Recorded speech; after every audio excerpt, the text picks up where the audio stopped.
पटना में कुल 1283 आयुष डॉक्टर्स को नियुक्ति पत्र मिलनी थी। सोमवार को उसी नियुक्ति पत्र को बांटते समय मुख्यमंत्री नीतीश कुमार ने डॉक्टर नुसरत परवीन का हिजाब अपने हाथों से हटा दिया। हटाया नहीं बल्कि खींच कर हटा दिया।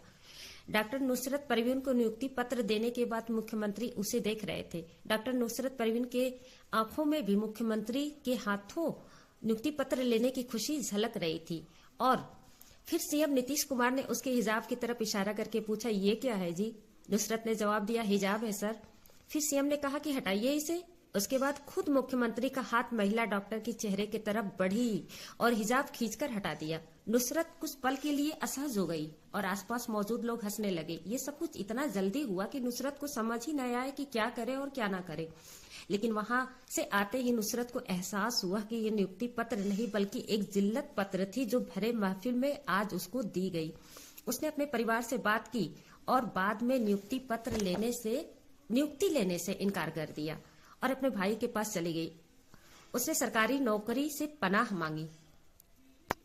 उसके परिवार में पहले ही कई डॉक्टर हैं, वह अपनी सेवा कहीं न कहीं तो दे ही सकती है, लेकिन वो खुशगवार लम्हा उसे हमेशा एक तकलीफ दे लम्हा बनकर याद आता रहेगा।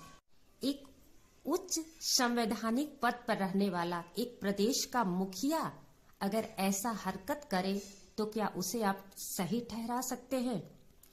लेकिन आजकल हमारे देश में एक ऐसी मानसिकता चल पड़ी है जो हर बुरे काम को सही ठहरा रहे हैं, हर उस गलत काम को सही ठहरा रहे हैं जो किसी दूसरे समुदाय के प्रति किया गया हो। नफरत में वो इस कदर अंधे हो गए हैं कि उन्हें खुद इस बात का पता नहीं है कि वो सही और गलत का फर्क करना छोड़ चुके हैं। खैर, उनकी नफरत उन्हें मुबारक। अपनी नफरतें वो बचा कर रखे, उनके अपने लिए ही कभी न कभी काम आएगी। लेकिन जब बात हमारी आती है तो हम आपसे ये पूछना चाहते हैं कि क्या हम क्या पहनेंगे, क्या खाएंगे, हम कैसे रहेंगे, इसका निर्धारण आप करेंगे? हर इंसान का एक सोच होती है, उसका एक सिद्धांत होता है जिसके आधार पर अपनी जिंदगी जीता है। तो क्या इसका निर्धारण अब कोई दूसरा करेगा कि नहीं, आपका ये सिद्धांत सही नहीं है, आप ऐसे नहीं जी सकते, आपको ऐसे जीना पड़ेगा? आप इस तरह की बातें करेंगे, आप होते कौन है? कोई अगर हिजाब में है, कोई नकाब में है, आप उसे रोकते हैं। आप जींस पहनकर घूम रहे हैं, हमने आपको रोका क्या? हमने आपको पूछा क्या कि आप ये जींस पहनकर क्यों चल रहे हैं, आप इतने फैशन में क्यों चल रहे हैं? हमने तो आपको नहीं रोका। आप चलिए जिस रास्ते पर आपको चलनी है, हमारा जो रास्ता रहेगा हम उस पर चलेंगे। आप होते कौन है हमें रोकने वाले? लेकिन लोगों को ये बात नहीं समझ आएगी।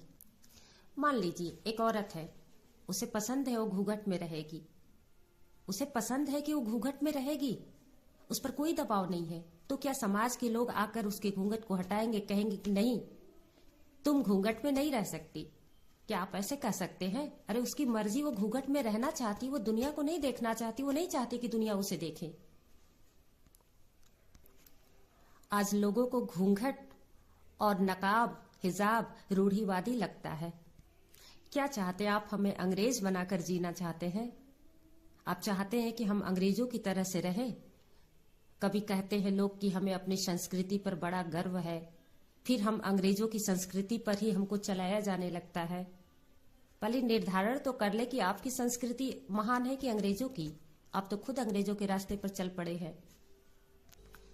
एक हरकत की वजह से सरकारी नौकरी जैसा पद उस औरत ने त्याग दिया। अभी भी आपको समझ में नहीं आएगा कि हिजाब क्या मायने रखता है किसी के लिए?